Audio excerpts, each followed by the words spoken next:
With the raised requirements for pilots in Botswana, where a minimum of 500 hours is now required to fly commercially, the once popular destination for young pilots has become a no-fly zone. This meant that low flying time pilots had no option other than to fly dangerous aircraft into wild destinations further north, if they were lucky enough to find any opportunities to fly at all. The other option was to become a flying instructor, if one could just find such a highly prized job at all. Then along came Cape Town entrepreneur, who decided to take the messages of South Africa's most adventurous advertisers to the air, and at the same time create a whole new world of opportunity for those who just can't keep their feet firmly on the ground. Today it's fairly rare to find a good opportunity that comes off the bat. A lot of research needs to go into it. There's some flying in Africa that happens. They have upped the restrictions though and the requirements. So it's no longer fresh comm pilots with 250 hours, it's now pilots with 500 plus hours, which makes it a lot more difficult for the young guys who haven't had a job yet. That's one option. Alternatively, you can go further up north, so further north in Botswana and start looking there. That's when you run into problems with maintenance of the aircraft and the operations itself. In this country itself, Sky Messaging is one of the few that do employ. They take young pilots, hence why I was fairly fortunate just to start from the ground up. And move my way up the ranks. Sky Messaging was started in 2010 officially. We perform aerial advertising throughout South Africa. We've got 3 bases. One is in Joburg, focusing on Johannesburg, Pretoria, Durban, covering Maritzburg and Durban of course, and Cape Town. We focus on providing our clients with a service that focuses on taking their message over ahead of their market in a sustainable fashion. So that's AM/PM traffic predominantly. We do sporting events, beaches, etc. But the focus again is on traffic. We own a patent that allows us to fly a certain fixed wing methodology of banner towing that provides for us taking off with the banner already, as opposed to throwing a hook out of the window and catching a banner on at very low heights. There are a lot of inherent risks associated with what we call the cowboy method, which is still employed in many parts of the world. Coming back to what we do, we take off with the banner already attached, so it's a lot safer. Predominantly, the readability of the banners, or the banners that we fly, are also slightly different. They're much larger. As I said, we go up to 180 square meters in size. So the entire package itself, the product, has been reinvented. And banner towing, it's a relatively old concept, if you will. It's been around for 40 years. But the way that we've done it, or the way that we're doing it, we've taken an existing platform, changed it completely, added various safety elements to it, and subsequently that's given us the platform that we're operating from. The process was actually fairly lengthy. I started at a fairly young age. I started at the age of 16 when it was legal to start flying on your own or start flying solo. Then with the age of 17 I got my private pilot license. Started working as ground crew for Sky Messaging shortly after passing the trick. Did that for about a year, collecting my hours while I was doing that, and then beginning of this year passed my commercial pilot license. So all in all 5 years, 6 years, somewhere along that line. Lengthy process, costly process, hence why it took quite a long time. I'd say the more common or the older route, the way many of the airline captains and pilots that are there currently, I mean, they would have done a private license, done a commercial license, passed. They might have done some charter flying, some bush flying, maybe in Namibia, or those small 6-seater charters in Botswana and Namibia.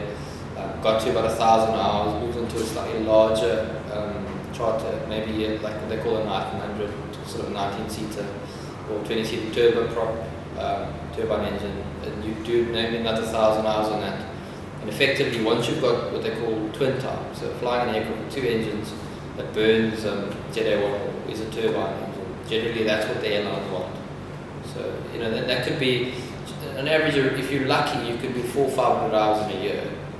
So if you got your commercial license, you got into a good charter company, did 1,000 hours, 2 years worth of flying, and then moved into a healthy charter company, did another 500 hours a year. Then in 4 years' time, you could in essence then walk into an airline with 2,000 hours experience and be the benefit of the airline. And that's sort of the what it should be, and that was the trend for many years. Obviously, with airlines recruiting less, then you'll stay longer in the lower layers.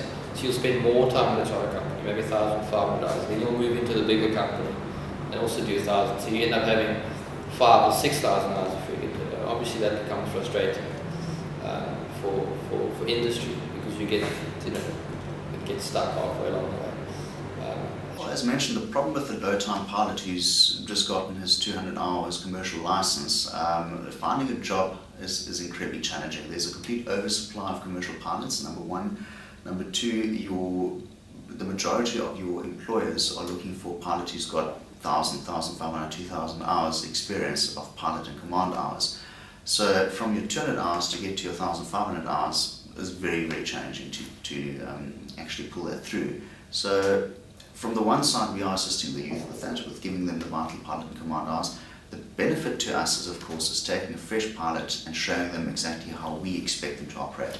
It's got to be professional, they've got to be dedicated, no MacGyver attitude, so on and so forth. So we can take pretty much an individual who's got the correct attitude from the onset, and mold them into what we want them to be in terms of a pilot.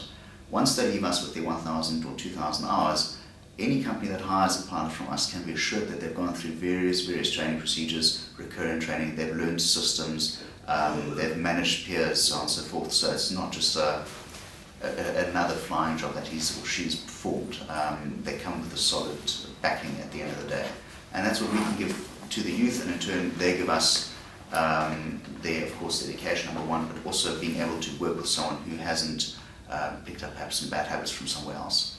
But if you read the international papers, they always say that there's going to be a shortage of pilots. Based on how many aircraft the world is building versus how many pilots we're producing, there will be a shortage. But Africa is a different place, particularly South Africa. And the typical example there is most of the pilots we produce don't fly in this country. They go to Namibia, they go to Botswana, because we don't have a significant market for charter. We don't. I mean, if you live in Cape Town, where do you fly to? You can drive there.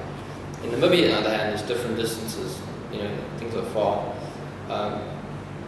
and you see those kind of things happen in Alaska. Generally, actually, the more rural it is, it seems to be the more need there is for aviation.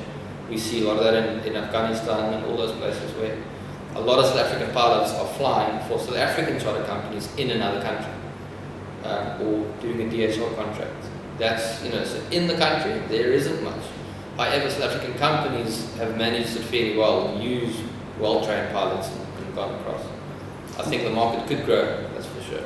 As a kid dream of mine, growing up, I've always wanted to be an airline pilot, sit on the left-hand side of a large Boeing. But through the years, it's changed a lot. Flying hands-on like I do now is a lot more fun. I'm still young, can still experience a lot. Maybe at the age of 50, 60, I'll consider it to climb into an airline seat. Otherwise, the business perspective also that Sky Messaging has given me to sit in an office to meet large corporates and try to sell the banners has opened a different door for me as well, which I find very interesting. And I thoroughly enjoy the business side. So I'll see where it goes, only time will tell.